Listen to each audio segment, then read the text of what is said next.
So if we come and have a look, you can see heat pouring out of the back of the aeroplane. So the purpose of the auxiliary power unit is both to provide electrical power to the rest of the aeroplane during startup and compressed air to spin up the engines. Okay, so if we go and jump in the cockpit, if we go and look down at the ECAM buttons down here, we can click APU and we get a view of the status of the speed of the APU, the exhaust gas temperature, and the power being generated by it. So it will light up in a moment that it's actually generating electricity. There it goes. So you've got voltage.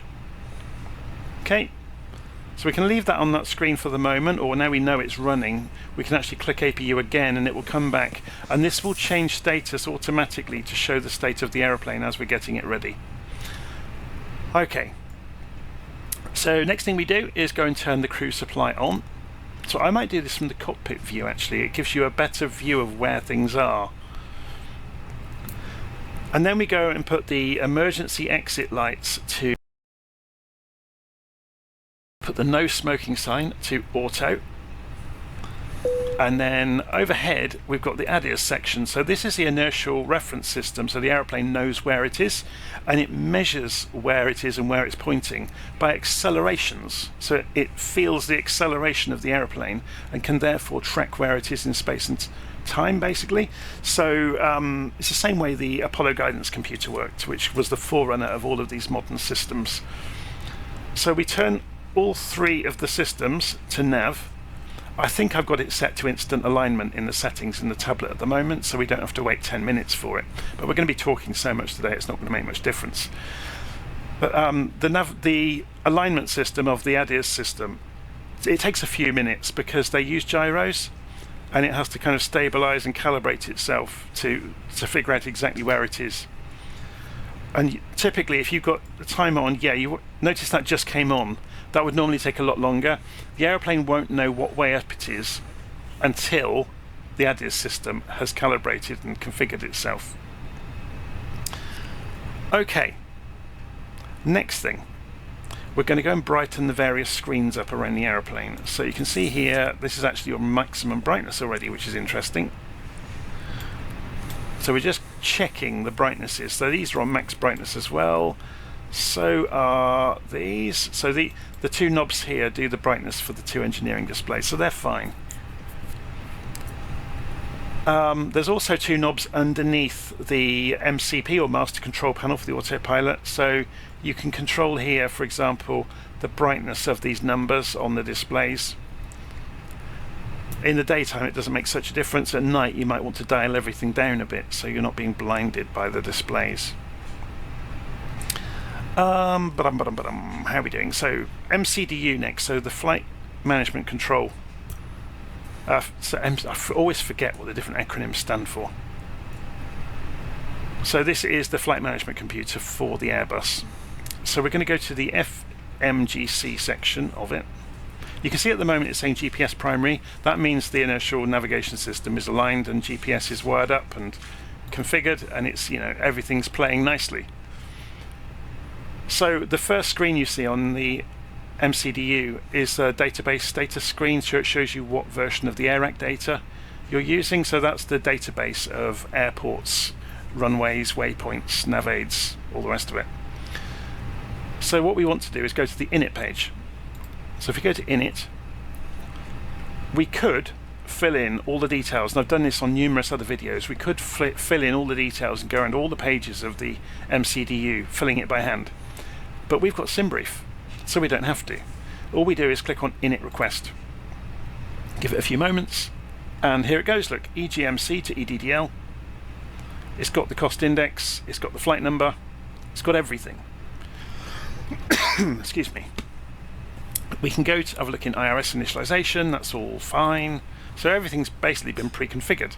But what is good is we can come into wind temp, and we can go and do a wind request as well, and we'll fetch the live wind data. And also, so we've got AOC, act flight plan uplink, so that just means it's done the uplink. So we can clear that message out. Uplink insert in progress, yes, that's all done. If we go and look in the flight plan page, you can see all of the legs of our route are now in here.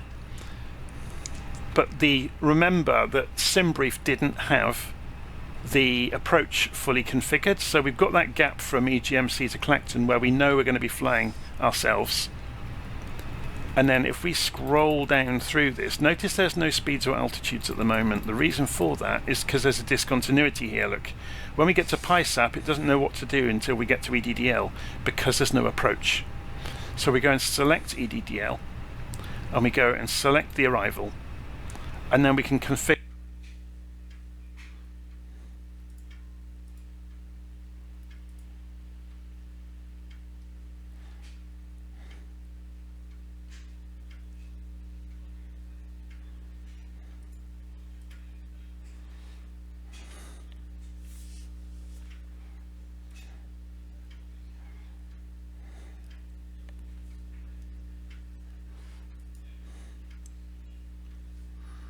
Bigger. We know we're coming in ILS runway 23 left, and I think it's the PISA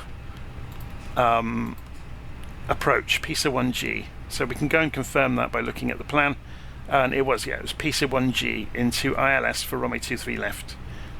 Yeah, using the bot transition. So PISA 1G and bot,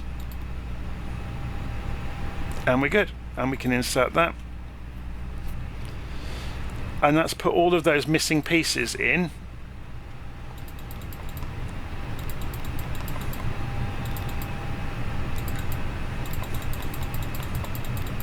And we can scroll through by pushing the legs up and down the screen. Okay. So what else can we do? If we go and set our cruise altitude. Actually, no, before we do that, let's do things in order. We're jumping around all over the place. We're going to go into the init page,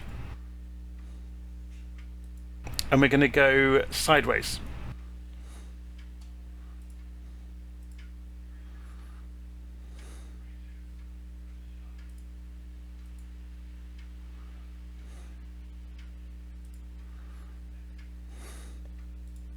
And we're going to go and put the weights in.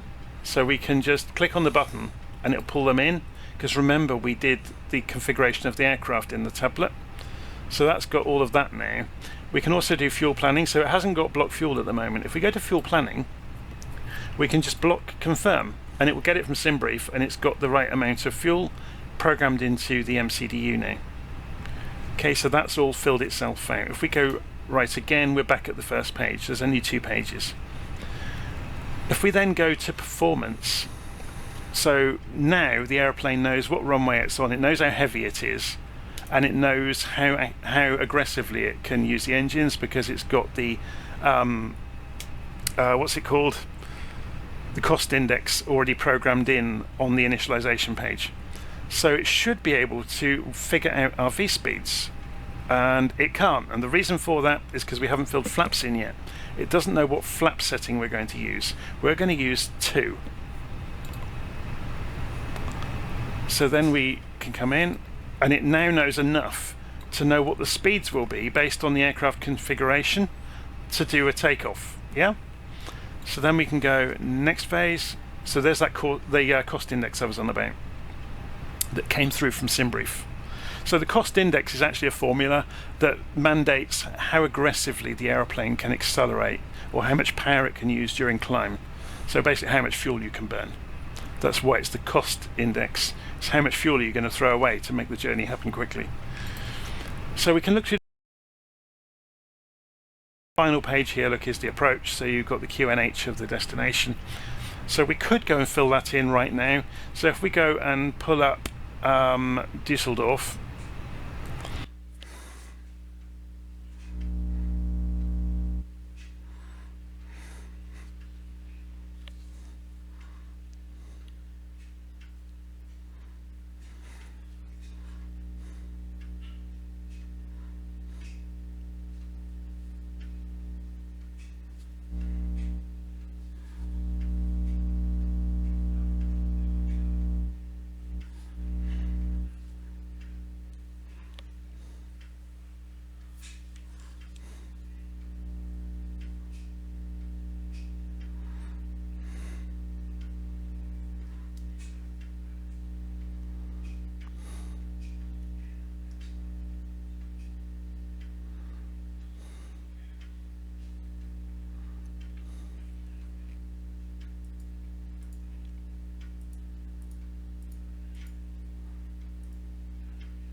and open the airport here and show the weather. So you can see the QNH at the far end is 1019. So we'll put that in. The temperature is 14 degrees centigrade. The direction, magnetic and speed of the wind is going to be 157 knots. So 150/7. And we don't have to put the baro and radio in, that should be fine. So next, so we're pretty much done with programming the basic routes into the MCDU. So what we can do is what's called a gross flight plan check. So you press the flight plan button to bring us straight to the top of the flight plan. And if you zoom out slightly so we can see both the navigation screen and this, we can switch the display. So these two knobs up here control the mode and range of the display. So we'll move this out to 40 miles and we'll change it to plan mode. So while you're in plan mode, the white highlighted line, which is the second line on the flight plan page, is centered on the navigation display. So then you can push the display up, which is essentially moving that highlight down, and you will see that reflected on the navigation display. So we keep pushing up and we're seeing the route as we go from waypoint to waypoint. So we can do what's called a gross check. We're just checking that it looks about right. And you can see now we've got all that data in about aircraft configuration. All of the heights and speeds are also configured in automatically. So look at that. It's quite a fiddly approach, isn't it, into Dusseldorf? But you can see those final few steps, and you can see there's Dusseldorf there. So that all looks great, actually. Okay, so we can press flight plan again to come straight back to the start. And we can switch this back to arc mode, which is an aircraft-oriented view of the world. So you can see there's Clacton over there, but we're obviously going to be turning around the other way to take off. So we'll leave that alone for the moment. So what do we do next? Let's go and press Control 2, and we're looking at the master control panel. Actually, I'm going to do this from one side. It's easier from one side to explain things. So the master control panel for the autopilot on the Airbus, the knobs can be both pushed and pulled. When you push the knobs towards the aeroplane for the speed and the altitude, the heading, the altitude and the vertical speed, if you push them towards the aeroplane, you're saying you're going to make the decisions. If you pull them towards yourself, you are saying the pilot is making the decisions. So it's the difference between managed mode, which is when you push it and you get a dot, and selected mode, which is when you pull it and the aircraft, the crew have selected the parameters. So we're going to be using managed mode today. So we're going to test out what can the Airbus do for itself. So both for speed, for heading and for altitude. We still set the altitude to climb to. So we need to go and look at that SimBrief flight plan. Have we got a cruise altitude in here? 33,000 feet. So notice it says initial altitude. In the real world you might be requested to change to avoid other aircraft. So we're going to put this straight out to 33. In the real world as well, it's very unlikely you would do an initial climb straight out to cruise. They might clear you to a given altitude for a sector, and as you switch controllers over sectors you would be given higher and higher altitudes. Anyway, so we've set up the target altitude. We've said we're going to use managed mode to climb out. We're also going to press B. So notice the QNH change there. That's the barometric pressure that controls the altimeter. So the altimeter and indicated airspeed work by measuring air pressure. So pressing B in the simulator is a shortcut to tune that. You notice you can change it here. So you can pull this for standard, or you can push it to configure it. And as you change it, you'll see the altitude change over here. So if I roll it, if I press B again, then that lines up and it shows you the correct barometric pressure, so the altitude rate reading is correct for where we are. So it's just a shortcut in the simulator versus, you know, calling the tower and saying what is the QNH. Okay, so we've configured the MCP, we've configured the MCDU. What do we do next? So let's go back overhead. We're going to go and turn the seatbelt signs to on. Now where are they? They're over here. So the reason we're doing that is we're about to start the engines and do the pushback. So we're going to turn off the external power. Remember, we turned on the APU ages ago. So external power comes off and we can perform the pushback now.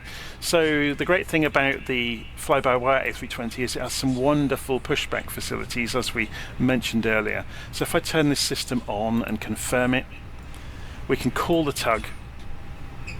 If we look outside, we'll see the tug is coming out to the airplane. So we'll wait for the tug to get into place. And again, there's a bit of a bug in the simulator at various airports where the tug won't align until the last.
Last moment and it will suddenly jump across, so we'll wait for that tug to jump out of view.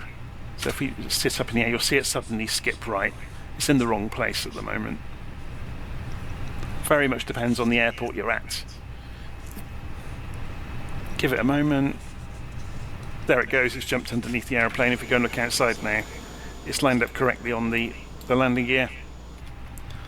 So we can notice it says parking brake is on, so we can turn our parking brake off on our controls and we can initiate the pushback to go backwards, and you'll see a tug speed going on there. So just hang on for a second, I need to answer the door. It's always the way, isn't it? Apologies for that. So we're going to do a right turn to go out the right way, so we can see that happening. So you can see the tug is pushing us in a gentle right turn.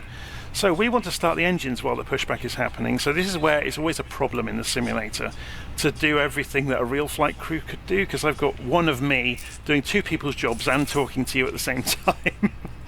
So what do we do to start the engines in the A320? Well, first of all, we need to go and turn the beacon light on, otherwise we'll get into trouble with the ACAR system. We need to go and also put the fuel pumps on overhead to provide fuel to those engines.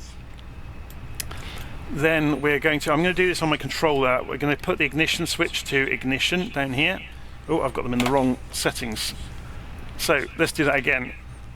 this goes to ignition. That just proves I didn't do pre-flight and make sure the switches were in the right places, which is a really good lesson. So we put ignition on, and I've turned on the ignition for the right engine, and you'll see that number start to climb. Or you will. Did I turn on the APU bleed? No, I didn't. There you go. So it just shows you, doesn't it? If you start to get out of sequence away from your checklist, you're in trouble. So the engine's coming up. The APU is providing compressed air to spin up the engine, and it's ready to go almost. So we're just coming around. So we need to stop that pushback soon. So we can say stop and remove the tug. So we'll see the tug pull away from underneath us in a moment. So yeah, that was a really good illustration of if you get distracted, as answering the door then just did, I immediately went off script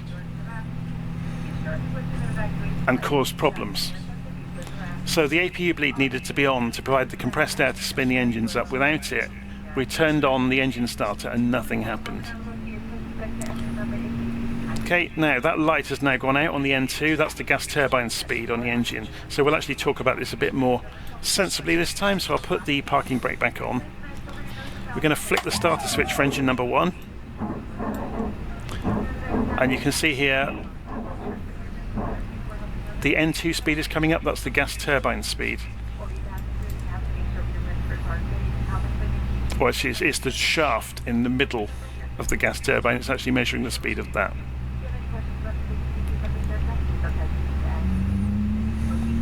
And in relation to that, you can see then the fuel starts to pump, the exhaust gas temperature comes up, it's ignited, and the N1 speed, the turbofan speed, is now increasing.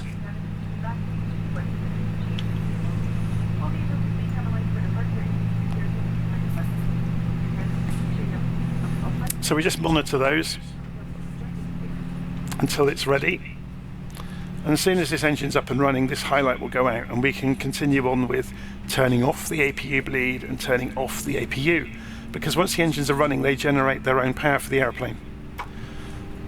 So APU bleed can come off and the APU can come off. Okay? So we're essentially ready to taxi at this point. So before we do start taxiing, let's put the flaps to takeoff position.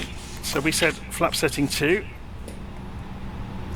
We're going to arm the nose wheel steering, which I can't remember how you do on this version of the Airbus at all, but we also need to put the predictive wind shear on. I don't think we actually do need to arm the nose wheel steering. I think it's already done for us. I may be wrong, so this is one of the things where my memory is failing me on this. We do need to arm the ground spoilers, so when you pull up on the spoiler lever, it pre-pressurizes the system that would lift the spoilers on the back of the wings. So if we needed to reject a takeoff, for example, we could do so, you know, with a bit faster reaction time from the aircraft. We're going to put the nose light to taxi before we start taxiing. So you can see nose light is up here, so that goes to taxi.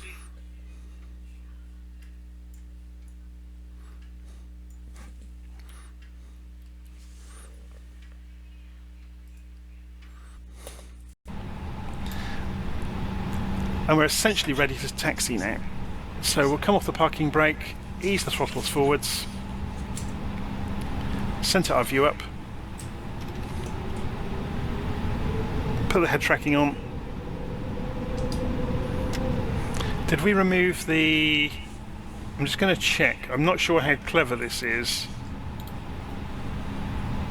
Yeah, we've got no cones or anything. It's saying the tug is still there. It is. It's got confused, hasn't it? So let's just go and go back to the pushback tug. It's saying it's still attached. It should have removed itself.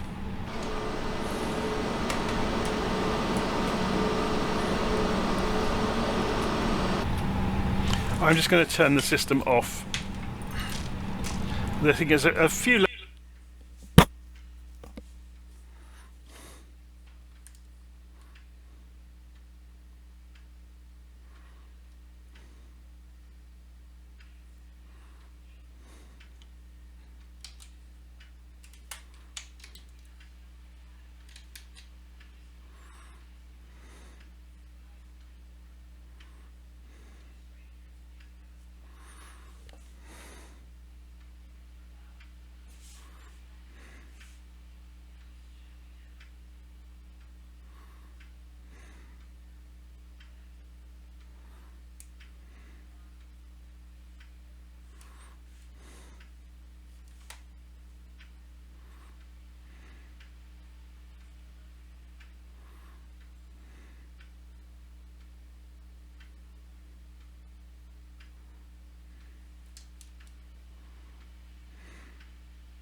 little bugs here and there with the... There it goes. Okay, we're rolling. Now you need to be careful with the A320 that you don't roll too fast. It does have a small amount of positive thrust at idle.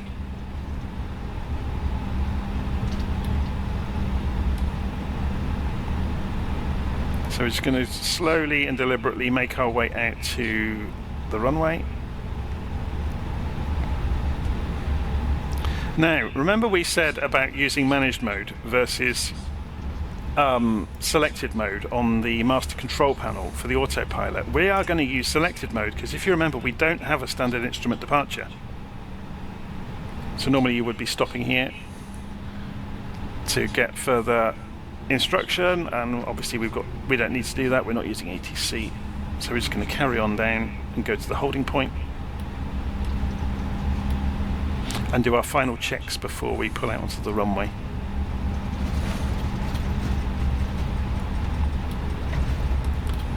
I think this is the final holding point here.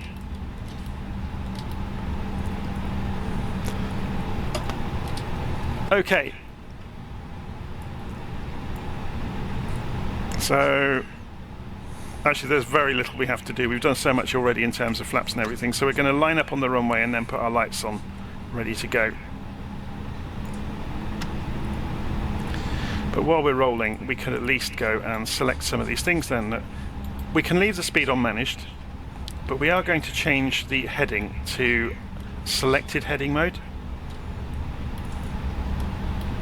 We don't have any altitude restrictions on the climb out, so we can leave the altitude on managed mode, so the aircraft can get there at its own choice based on its performance.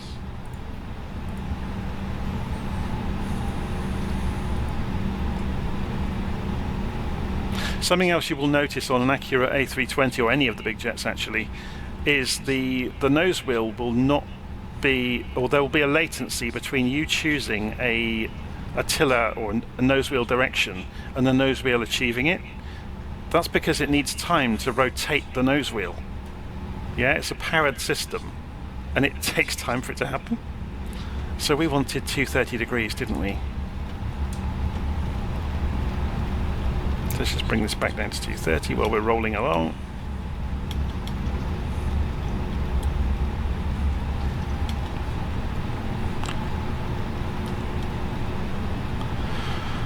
Okay, so we've got selected heading mode of 230. We can go and put the automatic throttle on. Actually, I think it requires the autopilot for it to work actually, so we'll leave that as it is for the moment. We've got the flight directors are on. We're just doing a few checks around the cockpit. The QNH is correct. We could do a bit of light actually, couldn't we? It's quite dim in here. Where's the dome lighting? I can never remember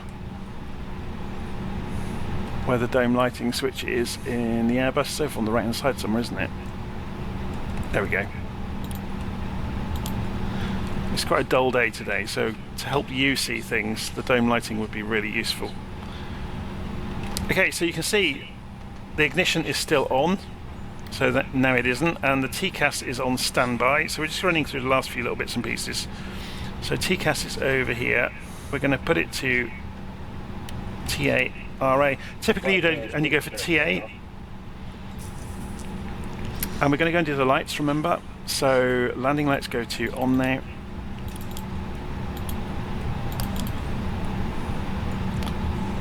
The strobes are on auto, so we can go and put them to, to on, and that will be good. Just checking we've covered everything off. I think we have. Okay, so I'm going to turn head tracking off because we need to be quite quick at reacting to things. Right.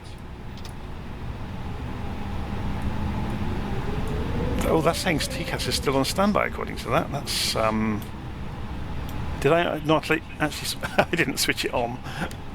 That was rather clever of me. I changed its mode, but I didn't switch it on. That's just rustiness on my part.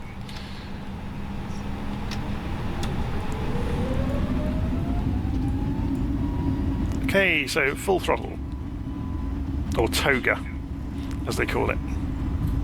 Let's put the head tracking back on. It's more fun, isn't it? So there's the rotate speed.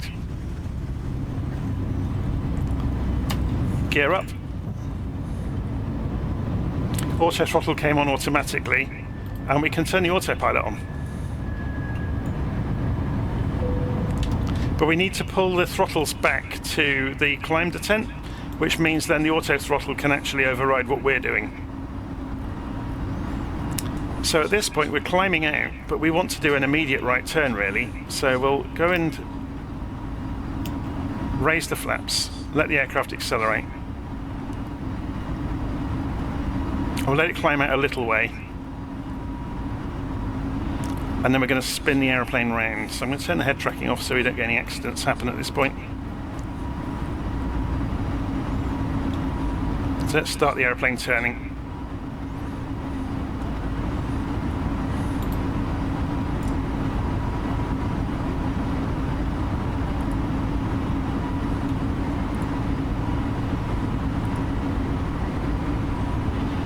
So what we could do is tell it to go direct to Clacton. Yeah, so direct to Clacton at this point, and insert that into the flight plan, and it's going to do it all for us. So now we can just go, it's on managed mode, look, already. Because we used direct on the MCDU, it switched the heading mode to managed mode. We can also go managed mode up to 33,000 feet. We don't have to have the ground spoilers armed anymore. Seat belts are still on, landing lights are still on. The speed is being held. We've gone through 6,000 feet, which was the transition altitude already. So notice QNH is flashing. So we need to pull this to go to standard QNH. Notice we're holding at 250 knots, that's because we're below 10,000 feet. It will suddenly accelerate when we get past 10,000 feet. Now. See, and the target airspeed has jumped. So now we're heading out towards Clacton. Notice though, we've allowed it to go faster than that initial speed, so it's got the curve slightly wrong. But there's not a big problem, it will correct all on its own. So the roll will come back out in a moment. Or we hope it will. Let's watch it do it. There it goes. So it's just correcting its path. Look, the flight director is telling it to roll left gently. So that green crosshair is the flight director. That's it saying this is what control I want you to be doing. And the autopilot blindly follows what the flight director tells it, basically.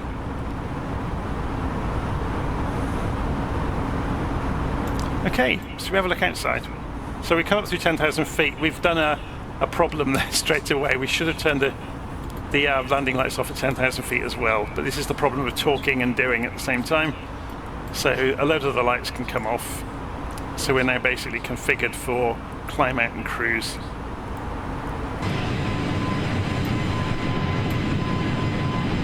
So we're on our way to Dusseldorf.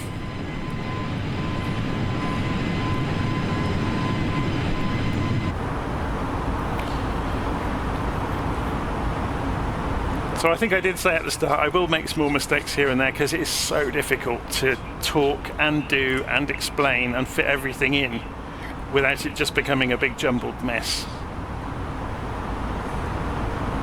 So we'll have if we go and look at ACARS, you'll see it complain about that light. Rule violation, landing light must be off above 10,000. Yeah, we set it off. Otherwise we did quite well. No other violations.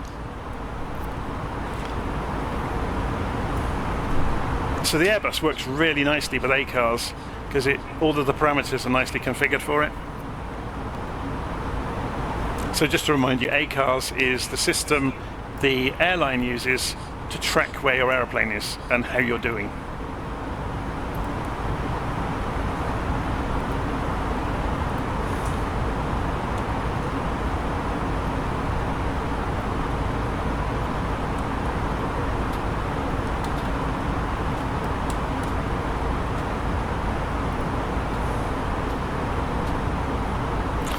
Okay, so we're not going to have really much to do until we get to top of descent a bit later on now, so I may pause recording so you don't end up watching nothing happening for the next however long.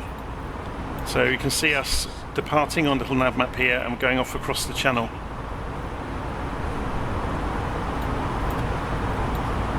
You can see the same thing happening on NaviGraph. Slightly different presentation. NaviGraph focuses on showing you the jet airways and stuff. You can do the same thing in little nav map. So you've got the low altitude airways, you've also got the high altitude airways. They're not quite as pretty as the view of them in NaviGraph. So you can see we did that right turn and now we're coming out towards Clacton. The reason you won't immediately jump on an airway is airways are at altitude. So we're coming up underneath the airways to meet them. So we're doing the right turn at Clacton, off towards the rest of the route. So I will pause recording at this point and unpause when we're a bit further on down the trek. See you in a bit. Okay, I'm back with you. I thought it might be worth having a look at some of the systems on the aeroplane before we actually get near descent. So we can see top of descent is marked in just past the waypoint PAM. We zoom out slightly on the navigation display. You can see there's the rest of the route in. So I thought it might be worth having a little look at how you can do holds in the A320 when it's implemented properly. So we're looking at the flight plan page here, which shows you from the previous waypoint onto the next waypoint, typically at the top of the screen, but you can scroll the screen up and down to look around it. If you get lost, you just press flight plan and it takes you to the top again. So you can see in a couple of waypoints time we will arrive at PAM. So if we select PAM on the display, we can say we want to do a hold at PAM. And you can see it's illustrating how that hold might happen.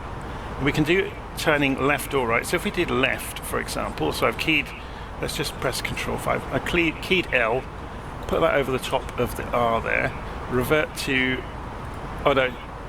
computable, put it back as it wanted to do it. But you can see now it's indicating, okay, should we put a left in? Okay, so we can insert this into the flight plan. So we now can see the flight plan has changed. So if we go flight plan, we've got PAM, hold left, PAM. Yeah, so it's going to do a hold when we get there. If we don't want that in the flight plan, we can just clear it. So hit clear, remove the hold, and then remove the discontinuity that's appeared as well. And we're back to where we were. So if you want to put hold in, that's the easy way to do it. So if you're, busy, this is the home simulator world, I guess. If you know you've got to leave for a while, but you don't actually want to pause your flight, you could actually put the airplane in hold, or if you're not sure you're going to be back in time to do descent, you could program a hold into your flight plan. Obviously in the real world, it's done for entirely different reasons.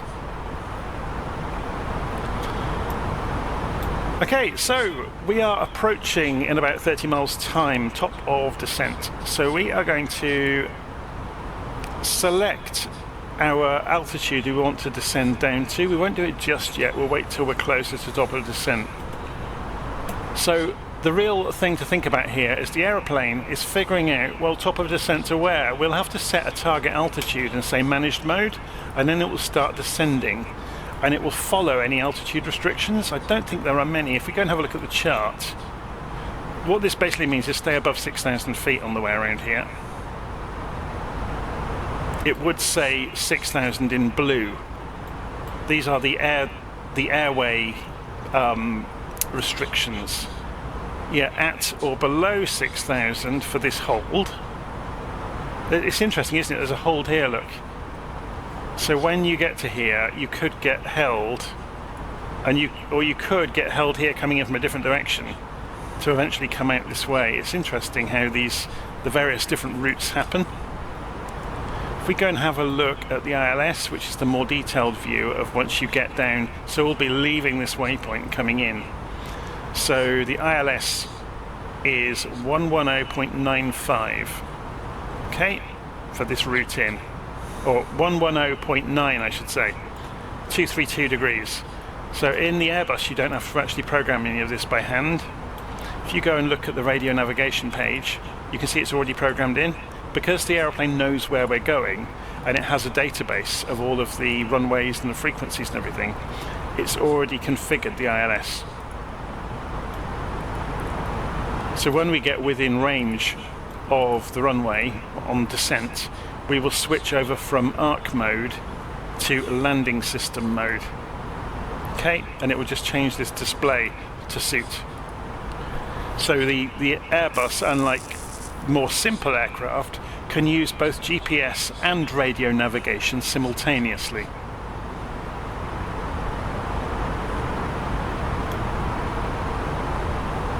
There's the nose wheel steering switch that I was talking about earlier. I couldn't remember where it was. It's on by default. That's why we didn't have any problems with steering the aeroplane.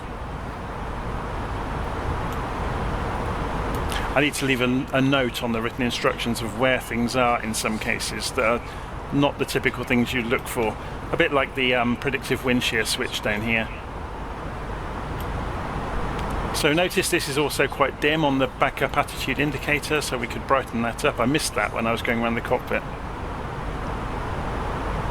Okay, we're getting near to top of descent, so we want to come down to 3,000 feet essentially. So we'll say 3,000 and we'll start it a little early and we'll say managed mode. Watch the aeroplane descend. So the speed is in managed mode, the heading is managed mode, the altitude is managed mode. So it's going to descend as it can, following any restrictions that exist.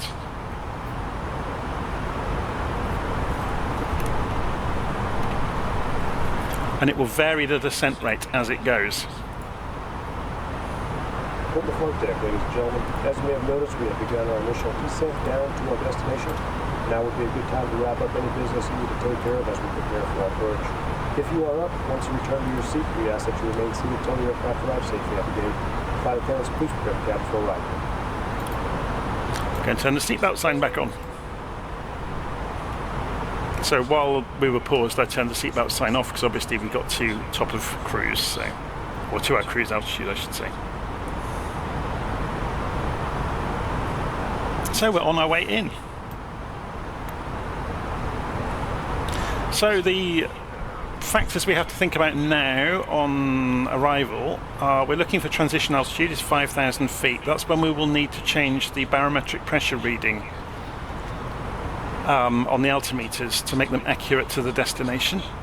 Also, when we come through 10,000 feet, we will need to go and turn the landing lights on.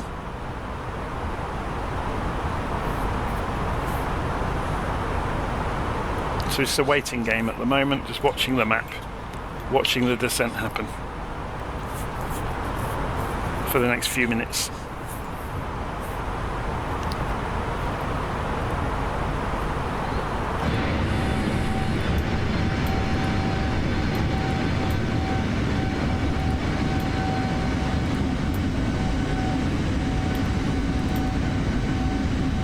It's an amazing simulator, isn't it? The weather modelling is just out of this world. 30,000 feet and continuing on down.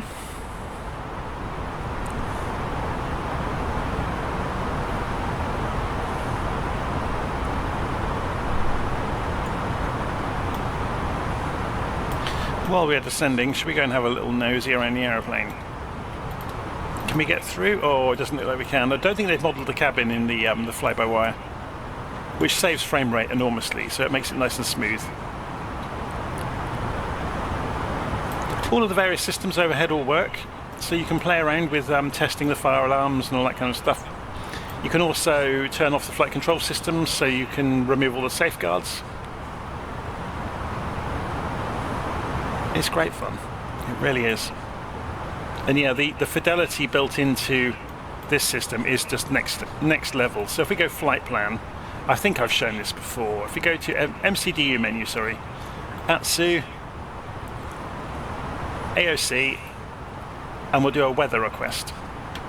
So by default it's got the departure, destination and the backup airfield, you know, the secondary landing airfield. We're going to do a METAR request, so we'll send that request. We'll come back out of here, and you can see there's a received messages here, but we should get a notification over here as well. So it will say message received. So we'll just wait for that to appear.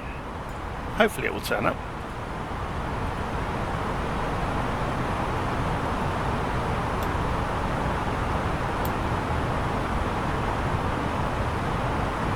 At some point today.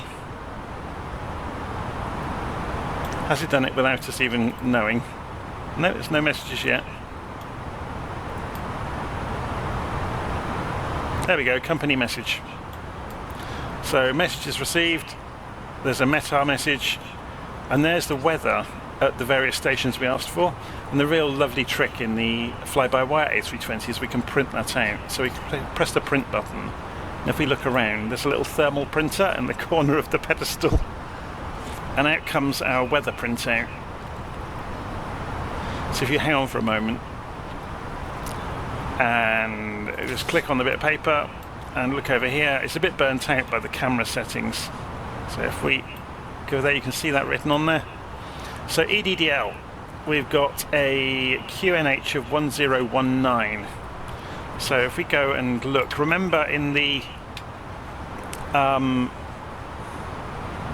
MCDU, we could set the phases, so we can go next phase. It knows we're in descent phase at the moment. So we've got 1019 already programmed down. Yeah, we did this earlier, so it's all fine. Good. So obviously you've got comm radios here, that all works. Obviously we've not got ATC, so we don't need to use them. We've got the various statuses of the screen of the systems on the aeroplane. It all works. So we can see the engines, the bleed systems, the pressurization, the electric systems, the hydraulic systems, the fuel systems, the APU, as we saw earlier, air conditioning, the doors, the wheels, the flight control systems, and it can cycle through all of them for you. So, but we can just clear that.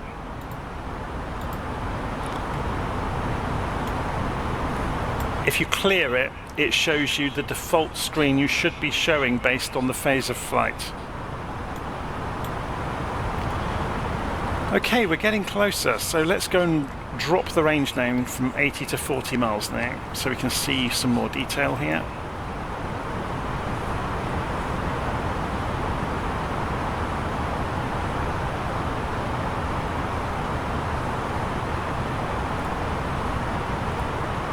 So down to 20,000 feet. This area of Germany is very flat, so there's no real restrictions in terms of landscape to obey. It tends to be quite straightforward. The reason it's a wiggly route, I think, is because there are a number of big airports nearby. You can see this on Little Nav Map more accurately. So you've got Dortmund, you've got Düsseldorf, you've got Cologne. Just over to the northeast of us we've got Munster and Paderborn. There's a number of them. Obviously you've got Frankfurt, which is a huge busy airport, but that's quite a way away, 100 miles away. But you've got another one here, Mönchengladbach. So all of those airways into the airports, or standard terminal arrival routes, will all be crisscrossing around each other, which is why this probably threads this pattern to avoid corridors into the others. And it may be noise abatement as well once we get lower, to avoid annoying people on the ground.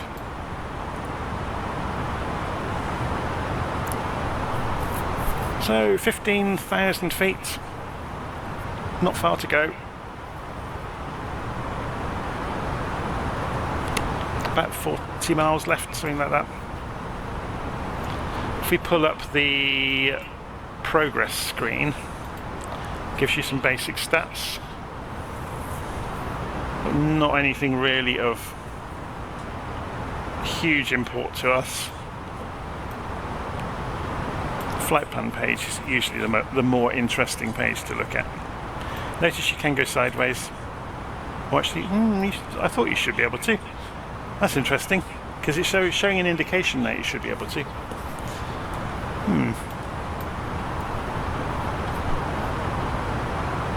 So it's saying at the moment throttle is on idle.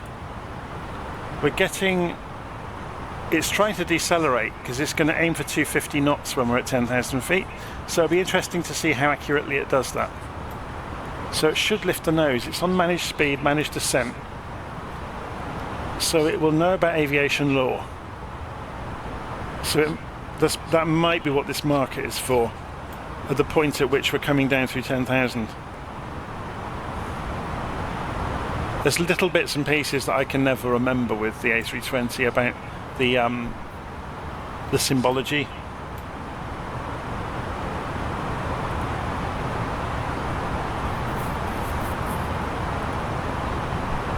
So just for our own interests on approach, let's pull up the ILS chart. Was a good one to have, wasn't it? Because we're almost on it already, look. So remember, at 10,000 feet we have to get the landing lights ready, but you should see the aeroplane level out at 10,000 to manage the speed, to decelerate to 10,000. Sorry, to 250 knots.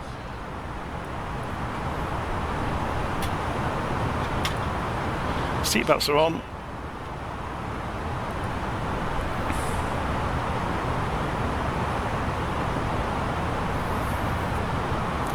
Just approaching 10,000 feet.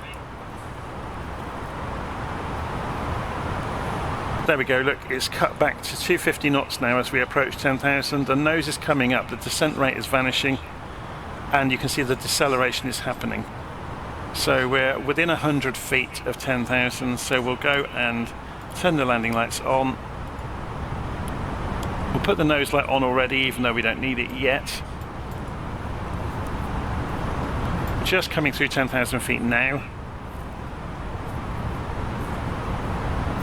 So remember, we changed to the destination barometric pressure at 5,000 feet.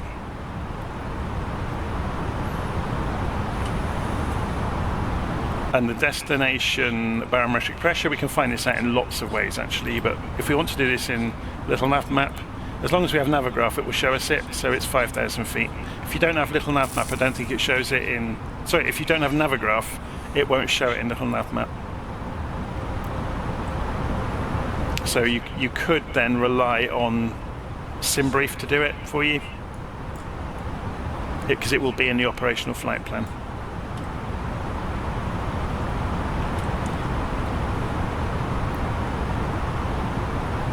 So let's zoom in again. Getting towards the business end of the flight now, aren't we? So you can see it's just coming down to, it's above 250 knots. It's not holding it wonderfully, is it? I wonder if that's going to cause trouble on the ACARS system, that we're exceeding 250.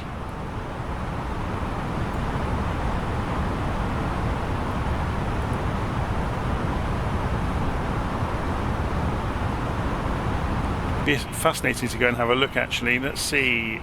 It's given us a margin then, so it's not complaining. We've still just got that one violation earlier for being late with turning the landing lights on, off when we climbed through 10,000. So you can see us over here coming in towards Dusseldorf, live on ACARS. Down to 7,500 feet nearly.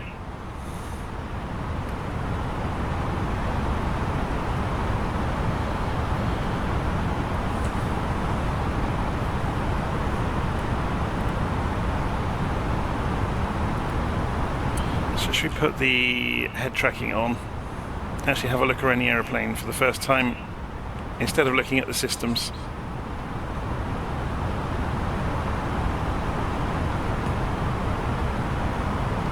Yeah, this part of Germany is quite flat and featureless. There's, there's no rugged mountains. It's just, I guess what would you call it, the bread bowl or the industrial part of Germany maybe.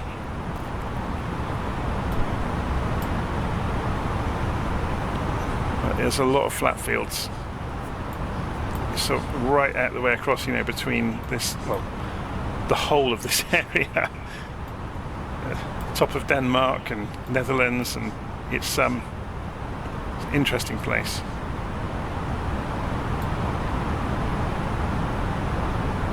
It's very, very flat, this whole area.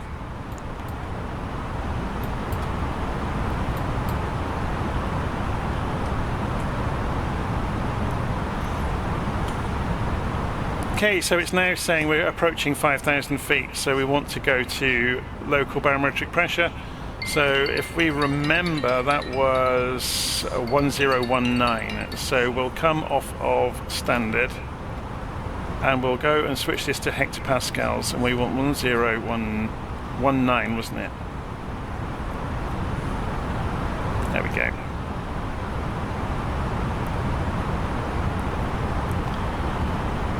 And that's synchronized on both sides, which is good to see. It makes it easier for us.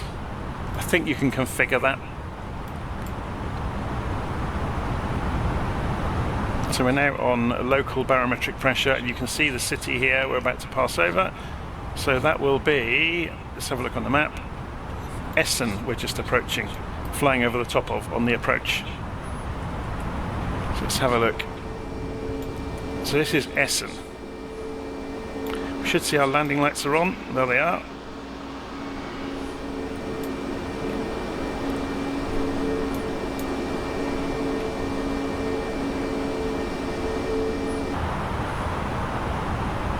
And then it's the run in over the last 15 miles towards, you can see the runways out there already, 15 miles away. Look, you can see the lights flashing.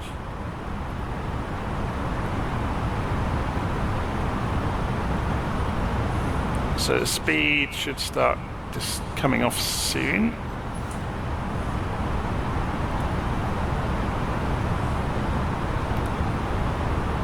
So in order to intercept the destination, actually we can see it here, the altitude of the airport is 147 feet above sea level. So if we're about 2,600 feet coming into the ILS, that would work perfectly.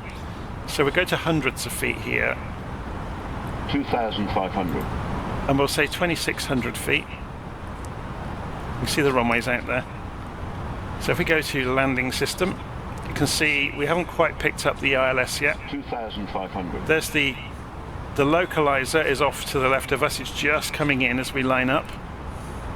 We're on the left runway, aren't we? I seem to remember. Was it 27 left?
Okay. Well, you know what? Can you grab her blanket, bring it in here, or maybe I'll shut the door with her in here?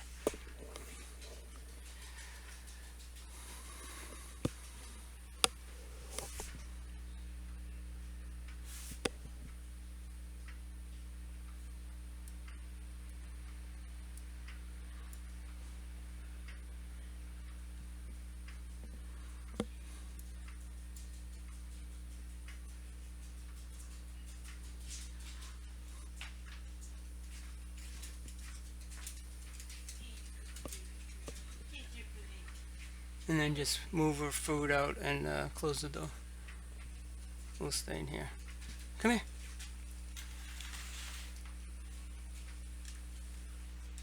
That's Stephanie's bag. And then I'll, little stain. Come here. Come here. Alright. And then I'll take her out. Casey's already going to bed. Alright. Night. Night, Dad. Love you.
Come here.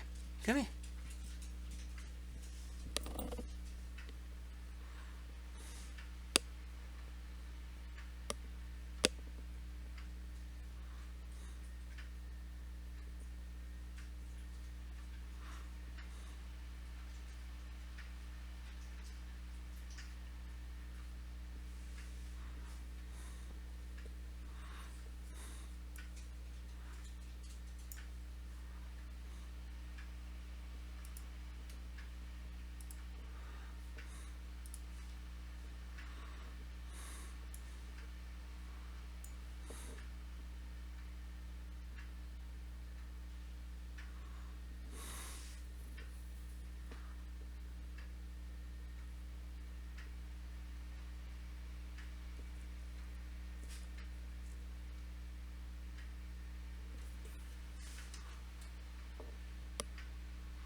And here comes the glide slope. So we'll go to approach mode now, and we'll turn on both autopilots at once.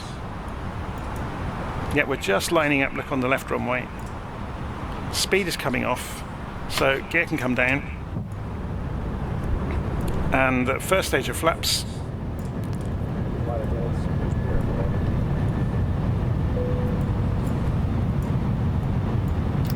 Second stage of flaps. 2,500. And you can see the glide slope is just approaching us, so that you imagine there's an invisible line through the sky, and we're approaching it from underneath. You have to approach it from underneath for approach mode to capture. And you should see then, as soon as we cross through it, the aeroplane will start descending, and it'll be a 3-degree line down to the runway. Here we go, look, the descent is just starting. Usually works out about 700 feet a minute. 2,500. The speed has come right off, so we can go more flaps. 2,500. So we've gone for full flaps. So you can see the indication there is the flaps have extended. We're on autopilot, cruising into Dusseldorf. We can put the auto braking on, or can we? Will it let us?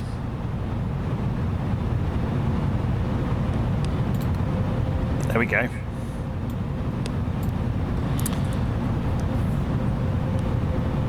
So you can see here indicated on the guidance, it's using glide slope, it's using the localizer. It's on Cat 3 dual, which means it can use both systems at once. If we have a look outside, we can see our aeroplane nicely configured and on its way in.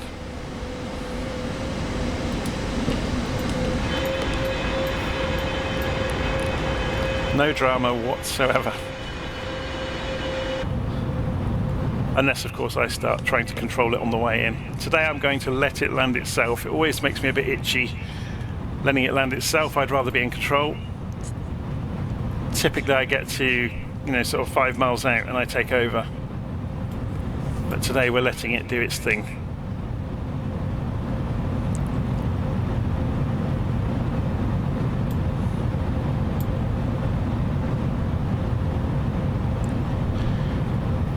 Just while we're on approach here, let's pull up the airport chart. So we're going to come in, we're going to turn left then. We're going to roll quite long and turn left for the terminals. That makes sense. Okay, so let's go and put the head tracking on.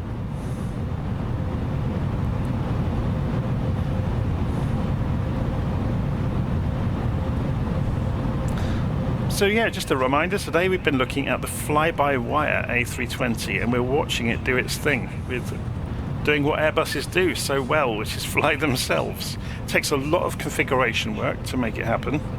We slipstreamed that a lot by using SimBrief. So what is being read out here is the radar altitude above the ground, which is different than the barometric. So this is above sea level. What's being read out is the actual distance above the ground below us, which is descending obviously, and it's deviating as buildings or hills or trees roll past beneath us, but it is coming down, look. So should we watch this from outside? Let's see it happen. I never think to do this.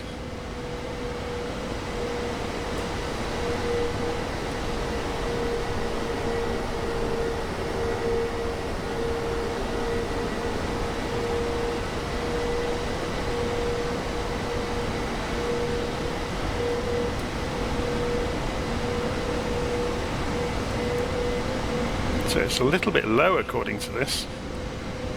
Or maybe that's my viewpoint. Yeah, it is. My viewpoint is obviously seeing the PAPI lights from a different vantage point than the cockpit.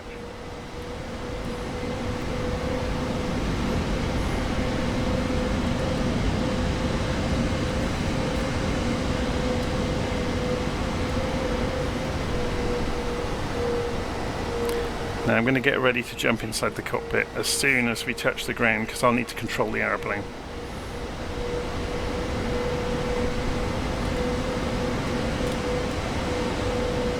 It should start flaring, and there it goes. Oh, look at it crabbing. Start. So we'll go full reverse. We can use reversers until 80 knots, then off the reversers and onto the brakes, and flaps can come up, and we'll just roll along now. We're going to turn off the autopilot. It's trying to help steer on the runway, which isn't always the most helpful thing in the world. So as we said, we're going to roll along until the next exit.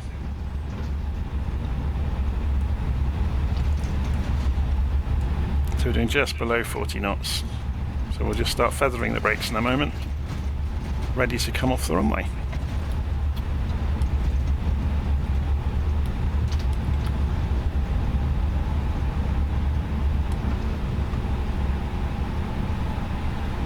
Open the engines up gently. So on the roll in, we can switch on the APU and start it. Whoa, it started to race away with us. It's fine. So the landing lights can come back off. Oh, it's always a pain with the head tracking, look. It took me 3 goes then to grab the lights. And now it's gone and put us on a wide angle view because it zoomed out instead of moving the light switches. The nose light needs to go to taxi.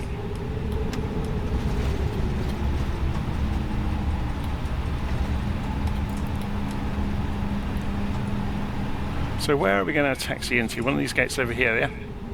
Looks good, doesn't it?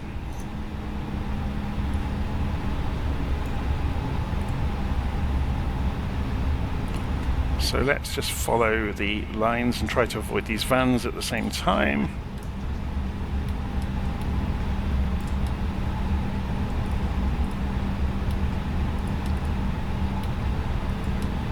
Obviously this is not a study level airport here at Düsseldorf, so we're getting the stock flight sim assets, but it's not bad, is it?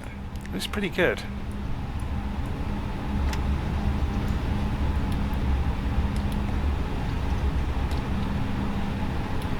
So if we stop the aeroplane there, and we should find, remember we've got the APU running, so it's already generating electricity. So cross feed over to the APU will happen automatically in the Airbus. So all we need to do is shut the engines down, and it should go and switch over power automatically.